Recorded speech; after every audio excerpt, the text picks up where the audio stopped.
Hello. So this is part 2 of money value and exchange rates. So it's talking about Greece and their debt crisis, and well, not exactly the crisis, but how they could prevent the devaluation of the dollar of their money is to buy into Federation dollars and pay back the banks to Federation dollars. Therefore, the bank can't say to Greece, "Oh, your money's worthless," because you just keep printing it out, right? That's another subject about printing money. So okay, we'll talk about that later. So each planet is a bubble, with each planet having their own currency as protection. This protection is not for their own economies; it's for the protection of the Federation dollar.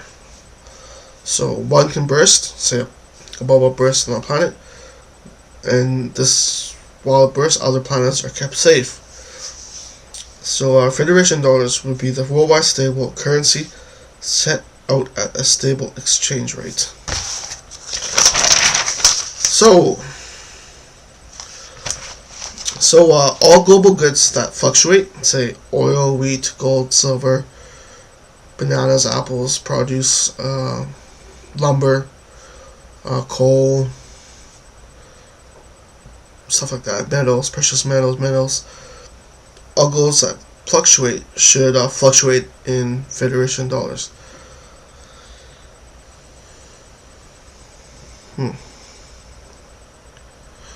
So why it should be in Federation dollars is because this allows for a stable price throughout the Federation. So a planet can't rip off another planet by jacking up the prices if there was no Federation dollar. Therefore, everybody in the economy gets a fair price and a stable price, and it helps with politics too, because they're not fighting each other over resources, because it's set at a fair price for everybody, no matter what. Poor, rich, middle class, whatever, pay all the same price. So if a planet has a lower exchange rate, this allows them to have okay, let me see here. Just looking at my notes here.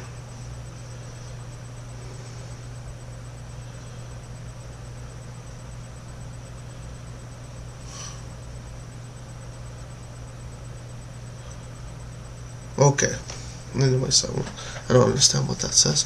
Okay, so the next part is, how do planets exchange money and dictate the value of their currency? So how do you value your currency according to your economy?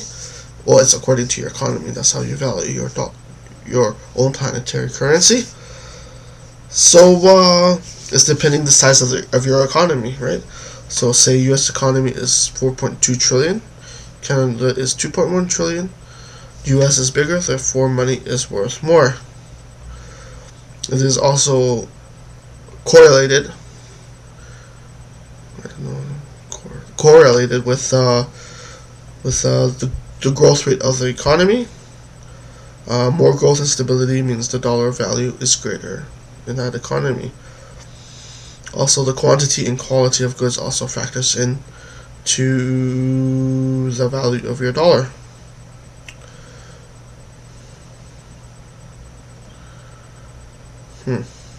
Also allows governments. Right, so their own currency allows governments to subsidize their own economies according to what they want to do with they can also do with Federation dollars, but it's better to do it in your own currency. So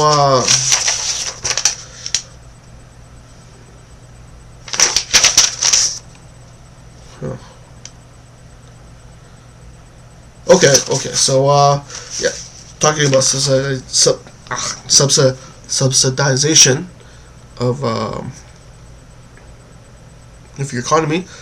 Say it costs $2 Federation dollars for a banana, and it costs $1 for an apple. So government wants people to have bananas more than apples because bananas were rare and a luxury before they entered into the Federation. So the government, in their own currency, raises the price of the apple while lowering the cost of the banana. Therefore it costs, so when they subsidize, it costs $2 to the Federation dollars for an apple and $1 Federation for a banana. So they're just switching the prices. But this keeps a balanced budget, allows you to balance your budget more if you hedge it around Federation dollars.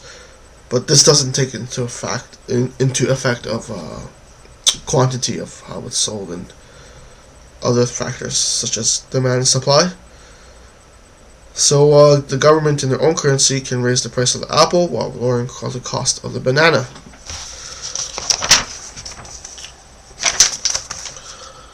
Yeah, so that's just quick. That's a subsidizing, an easy example. Like the switch the price. That's subsidizing. The government subsidizes. So does this go away from capitalism? Yes, it does. It's not to the extreme of state economy, but a socialized economy. Socialized because it's subsidized. Capitalism is was it Fer-de-Lys? Not Fer-de-Lys. That's Beethoven. Fralaise. I don't know. I forgot what it's called in French, but yeah, it's capitalism. It's where laissez-faire economy, where it's no government intervention. If there's no government intervention, it doesn't work. But that's extreme. Nor does a state economy, such as the government dictating everything in the economy, work as well.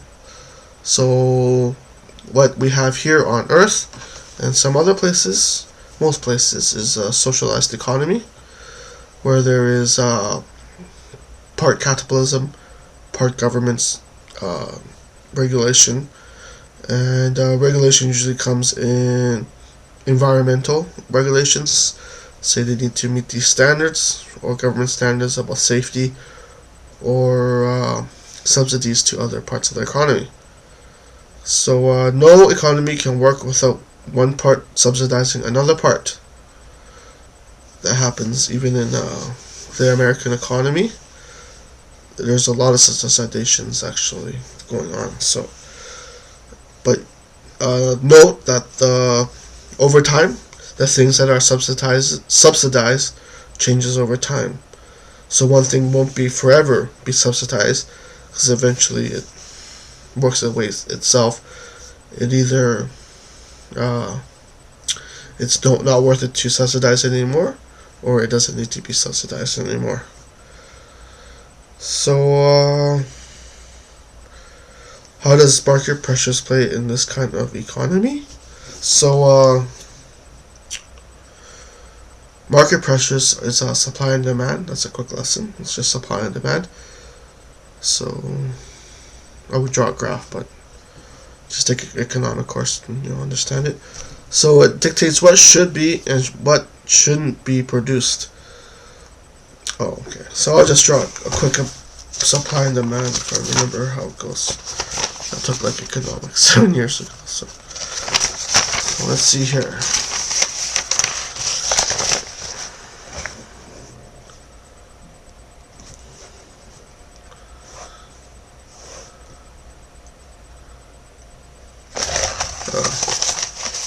So this is like sort of like supply and demand. Supply is there, demand is there. I don't know, something like that. So when it meets in the middle, it's comfy zone. So my